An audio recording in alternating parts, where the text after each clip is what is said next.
Hello everyone, welcome to this video. Today in this video we will learn about derivation of equations of motion.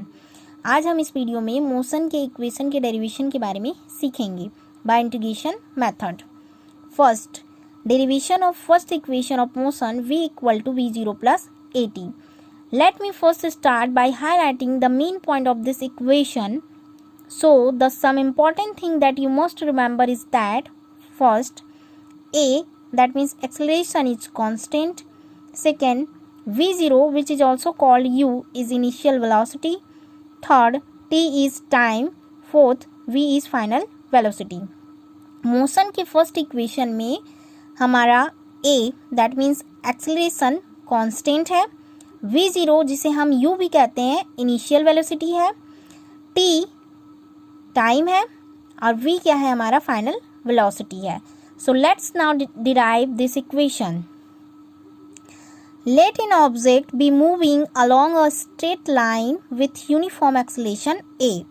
मान लेते हैं एक object uniform acceleration a के साथ straight line के along motion कर रहा है. Let v be its velocity at time t. किसी टाइम t पर इसकी जो वेलोसिटी है वो क्या है, v है. Then acceleration of object is defined as rate of change of its velocity. हमें पता है कि एक्सेलरेशन जो होता है वेलोसिटी के चेंजेस के रेट के इक्वल होता है. That means a equal to dv by dt. Now we take dt to the other side. We have dv equal to a into dt. dt को दूसरे साइड ले आते हैं. That means a into dt. So dv equal to a into dt is implies that dv equal to a into dt. Give it equation 1. Let at t equal to 0 the velocity of object be v0 and at time t its velocity be v. मान लेते हैं कि t equal to 0 time पर object की velocity v0 है and time t पर इसकी velocity v है. मतलब हम ये बोल रहे हैं कि initial time t equal to 0 पर उसकी इनिशियल वेलोसिटी v0 है और t टाइम पर उसकी वेलोसिटी क्या होगी, v होगी. Then integrating equation 1 within this limits we get. तब हम इक्वेशन 1 को ये लिमिट जो हमें मिली है t equal to 0 to t and v0 to v इनके साथ इंटीग्रेट करने पर, that means integrate both side. While we do this we let t vary from 0 to t and velocity vary from v0 to v. That means equation 1 को हमें जो limits मिली है, limits t के लिए अगर हम बात करें तो लिमिट्स हमारा क्या है t के लिए, t इक्वल टू 0 से t, और v की बात करें तो उसके लिए है हमारा v0 से v. दोनों को हम इक्वेशन 1 में इंटीग्रेशन के साथ लिमिट को भी अप्लाई करते हैं तो हमें मिला dv with the limit v0 to v and dt with the limit 0 to t. We know that the integration of dx is equal to the x by the formula of integration. हम जानते हैं कि dx का जो integration होता है वो क्या होता है, x होता है. कहाँ से, by the formula of integration. Similarly, integration of dv is equal to the v. So here integration of dv is equal to the v. And when we take limit we can write it. और जब हम इस पे limit लेते हैं, limit क्या है हमारी v0 टू v, तो हम उसको लिख सकते हैं dv का इंटीग्रेशन v. हमने dv के इंटीग्रेशन की जगह v रखा और उसके ये हो गया हमारा dv के इंटीग्रेशन की जगह v, और उसके लिमिट को हम क्या लिख सकते हैं, v0 v को इस फॉर्म में लिख सकते हैं v0 to v. Okay. Now in right hand side a is constant, so we take the constant of the integral. Right hand side में हम देखेंगे कि a हमारा क्या है, कांस्टेंट है, तो इसको हम यहाँ से बाहर निकाल देते हैं. तो हमें क्या मिल जाएगा, a integration of dt with the limit 0 to t is implies that v0 to v equal to a. Now we know that the integration of dx is equal to x, so integration of dt is equal to t, and we take limit we can write it 0 to t. हमें पता है कि integration of dt हमें क्या मिलेगा, t, और इसके limit को हम क्या लिख सकते हैं, 0 to t को 0 t. In place of we subtract the value of both the limits. First we place upper limit and then the lower limits. v की जगह हम दोनों लिमिट्स को सब्सट्रैक्ट करके लिखेंगे. पहले हम अपर लिमिट्स को लिखेंगे v की जगह v, देन माइनस उसके बाद लोअर लिमिट को v0 इज इक्वल टू, यहाँ भी हम वही करेंगे, एक्सेलरेशन a लिखेंगे, उसके बाद पहले इस t की जगह अपर लिमिट्स को लिखेंगे t माइनस उसके बाद लोअर लिमिट को लिखेंगे t minus 0. Is implies that v minus v0 is equal to at. Therefore v equal to v0 plus at. Minus है यहाँ पे v0, इसको ट्रांसफर करेंगे, इधर आके हो जाएगा plus. And this equation is called first equation of motion. Second, derivation of second equation of motion s equal to v0 t plus half at square. Here s is displacement. Let an object be moving positive direction of x-axis with uniform acceleration a. मान लेते हैं कि एक object uniform acceleration a के साथ x axis के positive direction में motion कर रहा है. If at time t its position be x and velocity be v. किसी टाइम t पर इसका पोजीशन p होगा and velocity v है. Then the velocity of an object is defined as rate of change of its position. जो velocity है इसके position की changes के रेट के इक्वल होता है. That means v equal to dx by dt. So we take dt to the other side. We have dx is equal to v into dt. Give it equation 1. But we know that v equal to v0 plus at by the first equation of motion. Putting in equation 1.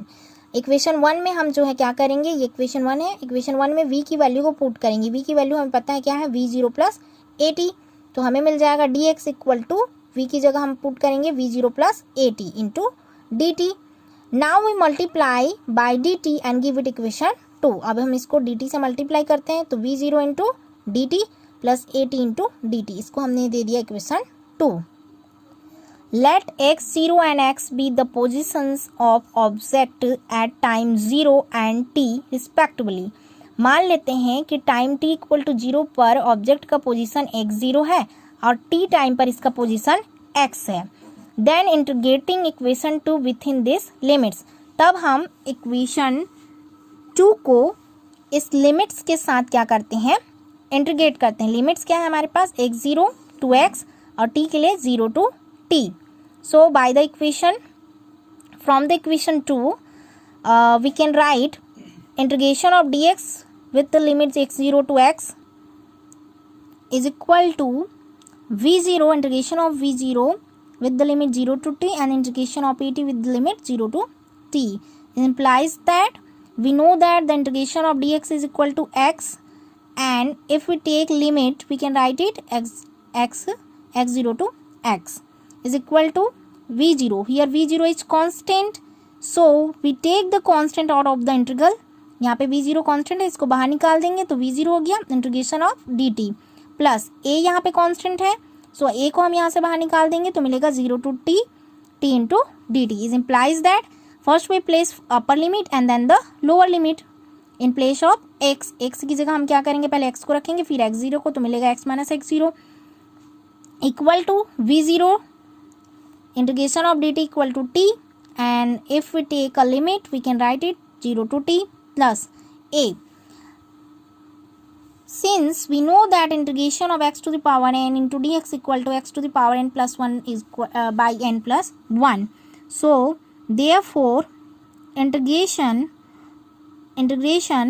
of t into dt is equal to t to the power here 1. So t to the power 1, that means t to the power 1 plus 1 by 1 plus 1 is equal to t to the power 2 by 2. That means integration of t equal to t square by 2. Therefore integration of t is equal to the t square by 2, and if we take limit we can write it 0 to t. This implies that x minus x0 v0, first we put upper limits then the lower limits, so t minus 0 plus a. First we place upper limit and then the lower limit, so t square by 2 minus 0 by 2. This implies that x minus x0 is equal to v0 t plus half at square. But x minus x0 is equal to s, displacement of object. That means the initial position, the final position minus initial position is equal to displacement.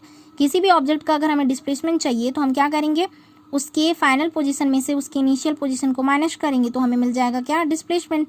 तो उसी से हमें क्या मिल गया, S. Therefore x minus x0 की जगह में क्या लिखेंगे, s. तो s is equal to v0 plus v0 t plus half at का स्क्वायर. यही क्या हमारा, this is called second equation of motion. Third equation of motion. Derivation of third equation of motion, v square equal to v0 square plus 2as. Let an object be moving with uniform acceleration a. मान लेते हैं कि object जो है uniform acceleration a से motion कर रहा है. At time t its position and velocity be x and v. Time t पर इसकी पोजीशन और वेलोसिटी x और v है. Then we know that acceleration of an object is defined as rate of change of its velocity. That means a equal to dv by dt. Now we multiply by dx by dx. That means a is equal to dv by dt into dx by dx.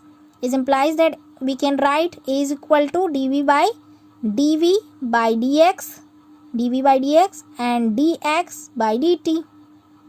It implies that a is equal to dv by dx, and we know that the value of dx by dt is equal to v. That means v is equal to dx by dt. It implies that now we take dx to the other side. dx को हम इस side ले आएंगे तो a into dx is equal to v into dv. Let at t time t equal to 0 position and velocity be x0 v0 and at time t position and velocity be x and v. मान लेते हैं कि time t equal to 0 पर उसकी जो position है वो x0 है और वेलोसिटी v0 है, और टाइम t पर उसकी जो वेलोसिटी है और v है और उसकी जो पोजीशन है x है. Integrating with in this limits, इस लिमिट्स के साथ जो है हम इस इक्वेशन को इंटीग्रेट करते हैं. लिमिट्स क्या है हमारे पास, x0 to x and v के लिए v0 to v. So integration of a with the limit x0 to x and integration of v with the limit v0 to v. Now here a is constant, so we take the constant out of the integral. It implies that a x0 to x into dx, v0 to v, v into dv. We know that the integration of dx is equal to x, and if we take a limit we can write it x0 to x. We know that the integration of v into dv is equal to v square by 2 by the formula x to the power n. dx is equal to x to the power n plus 1 by n plus 1, and we can take limit, then we can write v to v0.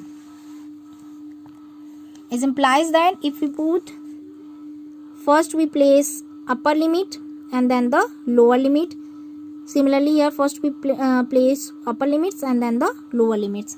So we can write a is equal to x minus x0, then v square by 2 minus v0 square by 2. This implies that a is a into x minus x0. Take the LCM. We take the LCM, v square minus v square by 2. We take 2 to the other side. Is implies that 2x minus x0 is equal to v square minus v0. But we know that x minus x0 is equal to s, displacement of object. So therefore 2a into s is equal to v square minus vj square. It implies that v square, यहाँ पे जो minus है इसको transfer करेंगे, इधर आके plus हो जाएगा, v0 square plus 2as. And this equation is called third equation of motion.